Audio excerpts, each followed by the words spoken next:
Di sebuah kota kecil di pinggiran Jawa Barat, hidup seorang remaja laki-laki bernama Raka. Usianya baru 17 tahun, duduk di bangku kelas 2 SMA. Kalau kamu lihat Raka dari luar, dia kelihatan biasa aja. Gayanya santai, celana sobek-sobek khas anak tongkrongan.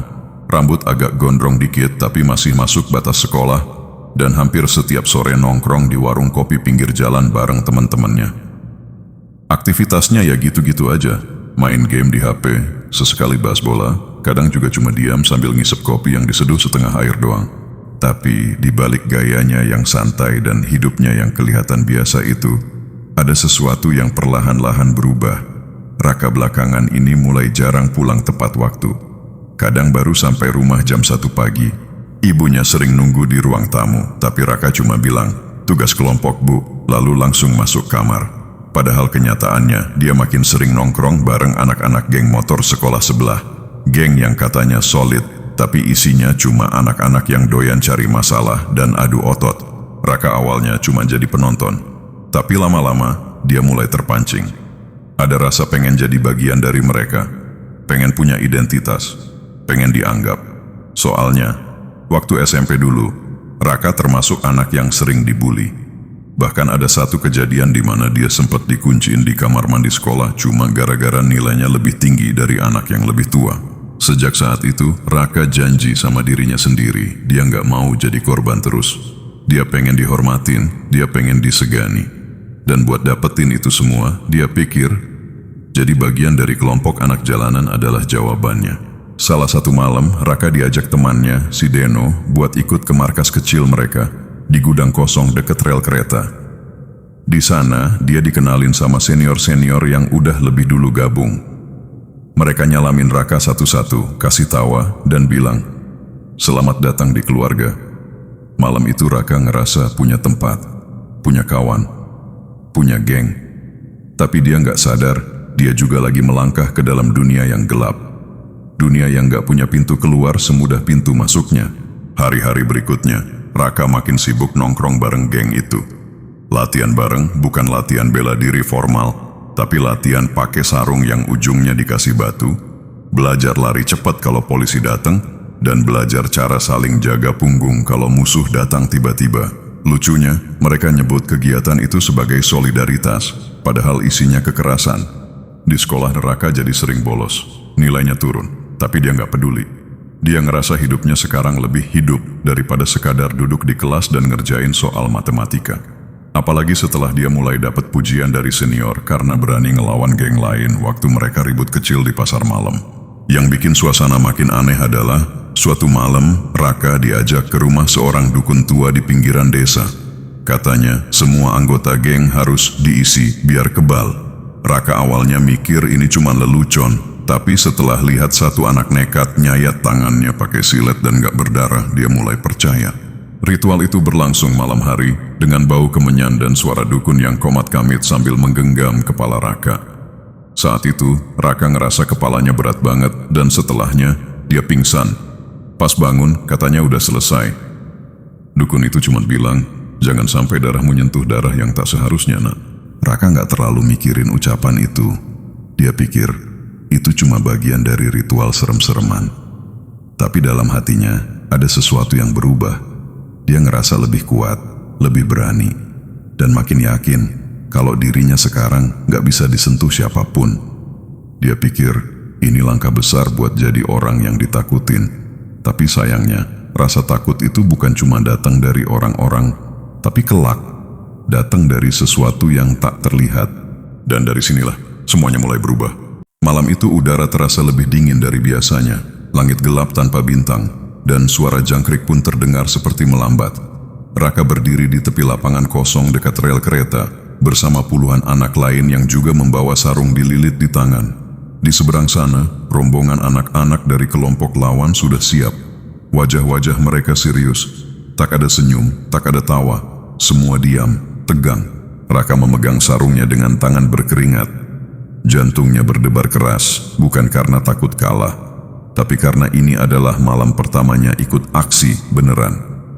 Sebelumnya dia hanya dengar cerita tentang bagaimana tawuran jadi semacam ajang unjuk kekuatan. Tapi malam ini, dia jadi pelaku. Teriakan pendek dari salah satu senior jadi aba-aba. Dalam sekejap, semua berlari ke tengah. Bukan lari untuk bertanding layaknya olahraga, tapi lebih ke arah saling adu keberanian. Sarung dilambai, dorongan terjadi, suara orang terjatuh mulai terdengar, walau tanpa detail kekerasan yang terlihat langsung. Di tengah kekacauan, Raka terseret dalam kerumunan. Tiba-tiba, dari balik gelap, ada satu anak dari kelompok seberang melompat ke arahnya. Raka refleks mengayunkan sarungnya. Benturan keras terjadi, anak itu langsung jatuh, diam, tidak bergerak. Suasana mendadak hening. Semua pandangan mengarah ke Raka. Wajah anak itu tertutup rambut, tubuhnya tak bergerak. Salah satu temannya berteriak memanggil nama, tapi tak ada respons. Beberapa orang mulai panik. Ada yang mundur, ada yang berdiri kaku tak tahu harus bagaimana. Raka sendiri berdiri gemetar, bukan karena takut dimarahi, tapi karena dia sadar, ini bukan latihan, ini nyata, dan dia baru saja menyakiti seseorang, mungkin terlalu parah. Tak lama kemudian, geng lawan mundur. Mereka membawa temannya yang tak sadarkan diri itu, dan suasana pun bubar begitu saja. Tapi malam itu tak benar-benar selesai. Bagi Raka, justru semuanya baru saja dimulai. Dalam perjalanan pulang, Raka duduk sendirian di atas motor temannya. Angin malam menusuk, tapi yang lebih dingin adalah pikirannya sendiri. Tangan yang tadi menggenggam sarung kini gemetar tanpa sebab. Padahal teman-temannya memuji, "Gokil, lu keren banget Rak." Tapi pujian itu terasa hampa. Raka hanya mengangguk sambil menatap jalan kosong di depannya. Hatinya kosong, pikirannya bingung. Sampai rumah dia nggak langsung tidur. Dia masuk kamar, menyalakan lampu dan duduk di kasur. Tatapan kosong, napas berat. Beberapa kali dia mengelus tangannya sendiri. Aneh, tidak ada luka. Padahal tadi sempat disabet juga, tapi kulitnya utuh. Bahkan bajunya pun cuma sedikit sobek. Tiba-tiba Raka ingat ucapan dukun tempo hari. Jangan sampai darahmu nyentuh darah yang tak seharusnya. Apa maksudnya? Dan kenapa malam ini semua terasa salah? Lampu kamar tiba-tiba kedip. Raka refleks melihat ke arah langit-langit. Mungkin korslet, pikirnya. Tapi saat menoleh ke arah cermin di sudut kamar, dia terdiam. Di dalam cermin, dia melihat dirinya. Tapi, ada bayangan lain di belakangnya. Buram, samar, diam. Seperti sosok yang berdiri mengawasinya. Raka spontan menoleh ke belakang. Tidak ada siapa-siapa.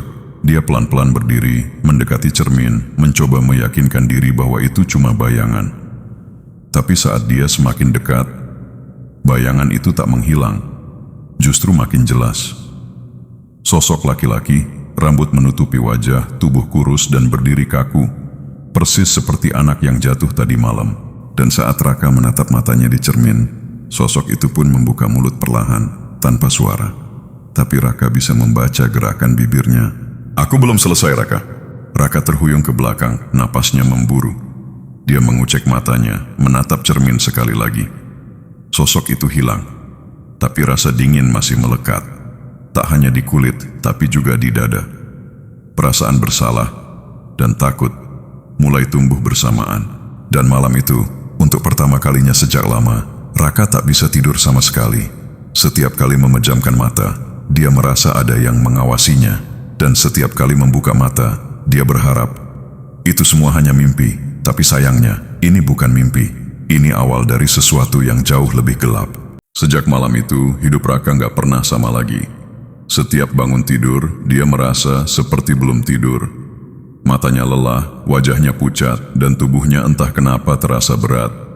Ibunya mulai curiga, tapi setiap ditanya, Raka cuma jawab, "Capek sekolah, Bu," sambil memaksakan senyum. Yang sebenarnya terjadi, setiap malam Raka dihantui mimpi yang sama. Di mimpinya, dia berdiri sendirian di lapangan kosong di tengah malam, dengan kabut tebal di sekelilingnya. Dan dari kabut itu, selalu muncul sosok yang sama. Wajahnya nggak kelihatan jelas, tapi posturnya mirip sekali dengan anak yang tergeletak jatuh malam itu. Sosok itu berjalan pelan ke arahnya, terus dan terus, tanpa bicara, tanpa suara. Hanya tatapan kosong yang bikin bulu kuduk Raka berdiri. Suatu malam, Raka terbangun karena suara pintu kamarnya berdecit sendiri. Padahal jelas-jelas dia sudah menguncinya sebelum tidur. Dia duduk di tempat tidur, keringat dingin menetes dari pelipisnya, dan jantungnya berdetak kencang. Perlahan dia bangkit, mendekati pintu yang terbuka sedikit. Saat dia menatap keluar, lorong rumahnya gelap, tapi dia merasa ada yang berdiri di ujung lorong. Diam, mengawasi. Dia buru-buru menyalakan lampu lorong, tapi begitu lampu menyala, tidak ada siapa-siapa, hanya keheningan dan suara detak jam dinding yang entah kenapa terdengar sangat keras malam itu. Besoknya, saat dia sedang mencuci muka di kamar mandi, Raka melihat sesuatu yang membuatnya hampir menjatuhkan gayung. Di lehernya, ada bekas goresan merah, seperti cakaran halus. Dia bingung, dia nggak ingat pernah terluka, nggak merasa sakit juga. Tapi jelas, bekas itu ada. Dan yang lebih aneh lagi, ketika dia bercermin, sejenak dia melihat pantulan dirinya, tersenyum sendiri. Tapi dia sadar, dia sama sekali nggak tersenyum saat itu. Hari demi hari berlalu, dan gangguan itu makin sering muncul. Kadang saat dia lagi sendiri di kamar, tiba-tiba ada suara napas berat dari balik lemari. Pernah juga, waktu dia lagi di kamar mandi, air keran berubah jadi bau amis, seperti bau darah. Bahkan ayam tetangga yang biasanya ribut tiap pagi, tiba-tiba mati mendadak satu persatu.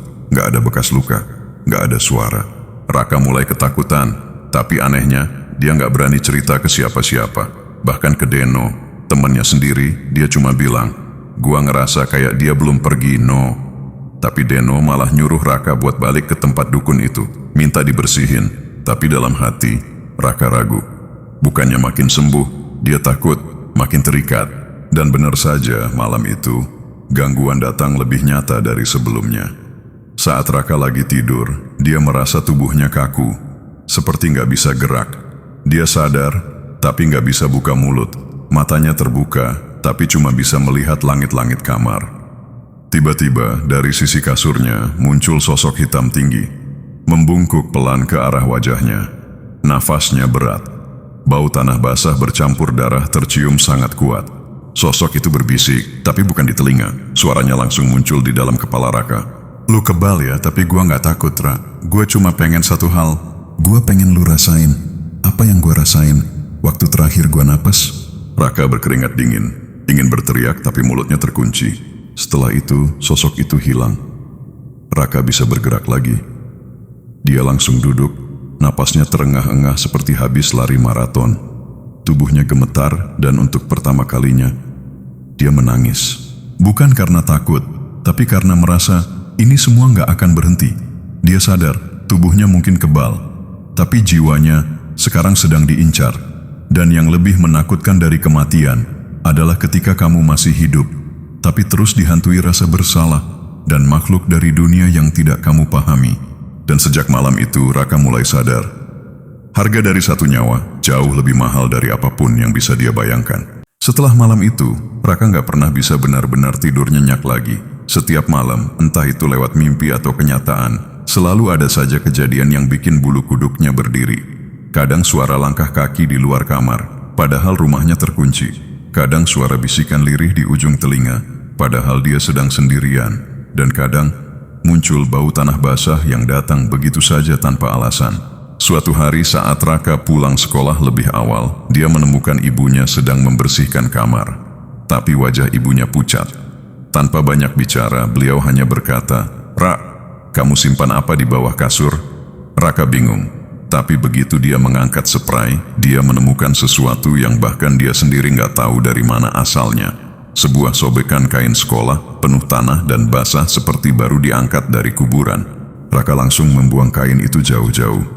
Tapi sejak saat itu, gangguan malah jadi makin sering. Setiap malam jam 2:15, lampu kamar Raka selalu kedap-kedip. Alarm HP-nya berbunyi sendiri meski belum disetel. Dan yang paling bikin Raka nyaris kehilangan akal, cermin di kamarnya mulai memantulkan bayangan yang berbeda.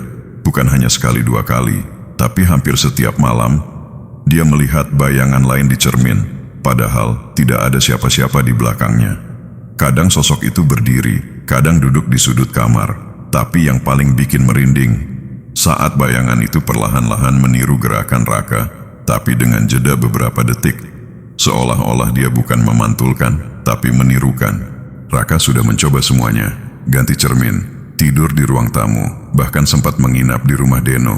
Tapi tetap saja, gangguan itu ikut, bahkan Deno pun mulai merasa aneh. Suatu malam, Deno terbangun karena mendengar suara orang mengetuk pintu kamarnya. Saat dibuka, nggak ada siapa-siapa. Tapi di lantai, ada jejak kaki basah mengarah ke kamar tempat Raka tidur. Keesokan paginya, Deno bilang, "Gue percaya, Ra, lu harus cari jalan keluar. Ini udah nggak wajar." Raka akhirnya ingat ucapan dukun yang dulu pernah mengisi tubuhnya. Dengan niat bulat, dia mendatangi rumah dukun itu.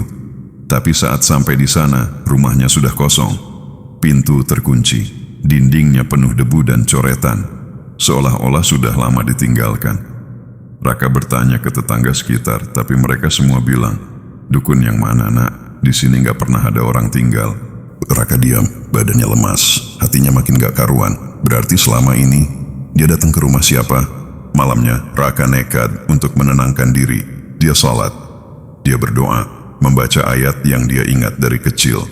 Tapi saat dia lagi membaca pelan, tiba-tiba terdengar suara tertawa kecil di dekat telinganya. Bukan suara orang, suaranya berat, perlahan, dan seperti berasal dari dalam kepalanya sendiri. "Buat apa doa, Rak? Gua udah ada di sini, dan gua nggak akan pergi." Raka langsung terjatuh. Tangannya gemetar, air matanya menetes tanpa sadar. Di dalam hatinya, dia merasa kecil, lemah, tak berdaya. Dan saat dia mencoba berdiri, dia melihat tulisan di tembok kamarnya. Tulisan yang entah kapan muncul. Tulisan itu seakan tercoret dari dalam, seperti digores pakai kuku. "Lu yang mulai, gua yang selesaikan." Saat itulah Raka sadar, ini bukan soal keberanian atau nyali. Bukan juga soal ingin dihormati atau jadi jagoan. Ini soal hidup yang gak bisa diputar ulang. Soal pilihan yang pernah dia ambil. Dan bayangan dari pilihan itu sekarang mengikuti kemanapun dia pergi. Malam itu, Raka berdiri diam di depan cermin. Bayangan dirinya memandangnya dengan tatapan kosong. Tapi dia tahu, itu bukan dia. Dan mungkin, selama ini dirinya yang asli sudah lama gak ada di sana lagi. Hari-hari Raka makin berat. Sekolah sudah tak lagi jadi tempat pelarian. Teman-teman mulai menjauh karena Raka sering bicara sendiri. Bahkan guru-guru pun mulai memperhatikan perubahan sikapnya. Wajahnya makin pucat, matanya cekung, tubuhnya kurus, dan senyumnya hilang. Di rumah, ibunya pun semakin khawatir. Beberapa kali melihat Raka duduk di teras tengah malam, menatap kosong ke langit tanpa bicara. Kadang menggenggam batu kecil atau daun kering sambil bergumam seperti membaca sesuatu. Tapi yang membuat sang ibu benar-benar ketakutan adalah ketika suatu malam dia melihat Raka sedang bicara dengan seseorang, padahal tidak ada siapapun di ruangan itu. "Bu, aku harus minta maaf. Biar dia tenang," kata Raka suatu malam. Suaranya pelan tapi jelas. Sang ibu tidak mengerti, tapi ia hanya mengangguk. Apapun yang sedang menekan anaknya, dia tahu. Itu lebih dari sekadar masalah biasa. Keesokan harinya, Raka memutuskan melakukan satu hal yang sudah lama ia takuti. Mendatangi rumah orang tua dari anak yang tewas malam itu. Ia tak tahu nama lengkapnya, hanya panggilan. Tapi dengan bantuan seseorang, dia akhirnya sampai ke rumah tua sederhana di pinggir kota. Dia berdiri lama di depan pagar, sebelum akhirnya mengetuk pintu. Seorang ibu paruh baya membukakan pintu. Wajahnya tampak lelah, tapi sorot matanya dalam. Raka menunduk, lalu berkata dengan suara bergetar, "Bu, saya, yang malam itu, saya mau minta maaf." Ibu itu hanya memandang Raka lama, lalu mengangguk perlahan. Ia tidak menangis, tidak marah, tidak mengusir, tapi justru duduk dan berkata pelan, "Nak, kami tidak bisa mengubah yang sudah terjadi. Anak kami sudah tidak ada. Tapi kalau kamu masih diberi hidup, perbaiki hidupmu. Jangan tambah beban jiwamu." Raka menunduk dalam, air matanya menetes begitu saja. Ada perasaan lega, meski hanya sedikit. Tapi begitu ia pulang malam itu, gangguan tidak berhenti. Justru makin nyata. Malam itu, kamar Raka terasa jauh lebih dingin dari biasanya. Udara seperti mengalir dari dalam tembok. Lampu mati sendiri meskipun listrik tidak padam. HP-nya ngehang, jam dinding berhenti di angka 02.15, tepat seperti biasanya. Dan dari dalam lemari, muncul suara ketukan. Perlahan, sangat pelan, tapi teratur. Raka mematung, tubuhnya tak bisa bergerak, kali ini bukan mimpi. Dia yakin sepenuhnya, ini nyata. Ketika dia memberanikan diri untuk mendekat, lemari itu terbuka sendiri. Perlahan, gelap di dalamnya seperti menyedot cahaya kamar. Dan dari dalam lemari itu muncul asap tipis, Disusul oleh bayangan tinggi yang perlahan keluar sambil menunduk. Sosok itu berdiri di depan Raka, tidak berkata apapun. Tapi dari wajahnya yang hancur, Raka tahu itu dia, anak yang dulu terjatuh karena pukulannya. Perlahan sosok itu mengangkat tangannya, lalu menunjuk dada Raka. Lu udah minta maaf, tapi gue belum selesai. Raka jatuh terduduk, bibirnya bergetar. Maaf, gue gak bermaksud, gue gak tahu bakal kayak gitu. Sosok itu tidak menjawab, tapi tiba-tiba dari mulutnya keluar suara, bukan suara manusia, seperti ribuan bisikan yang menyatu, seperti jeritan yang ditahan dari balik tanah. Kebal lu cuma di badan, tapi gak di jiwa. Cahaya kamar padam total, suhu turun drastis, dan Raka merasakan seluruh tubuhnya tertarik, bukan secara fisik, tapi batinnya seperti sedang ditarik ke tempat yang gelap, sepi, dingin, dan kosong. Ia menjerit tapi tak bersuara. Ia menangis tapi air matanya tak jatuh. Ia mencoba lari tapi tak ada pintu. Saat lampu kembali menyala, Raka sudah pingsan. Ibunya menemukannya pagi hari, tergeletak di lantai kamar, memeluk lutut dan bergumam sendiri. Maaf, jangan ambil gua cuma pengen dihormati, gua cuma pengen dianggap. Dan pagi itu ibunya hanya bisa menangis, menatap anaknya yang kini terlihat seperti bayangan dari dirinya yang dulu. Pagi itu Raka duduk diam di sudut kamarnya sambil memeluk lutut. Matanya menatap kosong ke lantai, seperti tidak benar-benar sadar dengan apa yang terjadi di sekitarnya. Mamanya mencoba menyuapinya, tapi ia hanya melihat sendok dan perlahan menggeleng. Sudah seminggu penuh ia seperti itu, diam, bolos sekolah, tidak menyentuh ponselnya atau melangkah keluar. Terkadang di malam hari, ia menyalakan lilin kecil dan duduk di depan cermin, menatap pantulan dirinya sendiri dengan perpaduan antara bingung, takut, dan kelelahan. Deno, temannya yang dulu selalu ada di sana, singgah sesekali, tapi Raka nyaris tidak merespon. Suatu ketika Deno dengan pelan berkata, "Gue nyesel libatin lo. Gue kira cuma permainan, tapi ternyata ada yang justru ikutan beneran." Raka hanya mengangguk, mungkin terlalu merasa bersalah untuk mengatakan apapun. Suatu malam Raka berdiri di depan cermin, terlihat lebih tenang dari biasanya. Ia berbicara lembut pada pantulan dirinya. "Aku tahu kamu masih di sana, tapi aku gak bisa terus-terusan hidup kayak gini. Aku mau bebas, aku mau hidup, aku mau berubah." Ia berwudu perlahan, lalu duduk bersila sambil mengangkat kedua tangannya berdoa. Malam itu ia berdoa, tidak sempurna melafalkan setiap kata, tapi jujur dari dalam hatinya. Ia mengakui semua kesalahannya. Ia meminta maaf, tidak hanya pada mereka yang ia sakiti, tapi juga pada dirinya sendiri yang selama ini ia abaikan. Tepat setelah doa terakhirnya, lampu kamar berkedip-kedip sebentar sebelum kembali normal. Tidak ada suara, tidak ada bayangan, tidak ada ketukan, hanya hening. Dan malam itu, untuk pertama kalinya setelah sekian lama, Raka tertidur dengan damai. Tidak ada mimpi buruk, tidak ada interupsi. Keesokan paginya, dia bangun lebih awal. Senyum kecil muncul saat sinar matahari mengalir melalui jendela.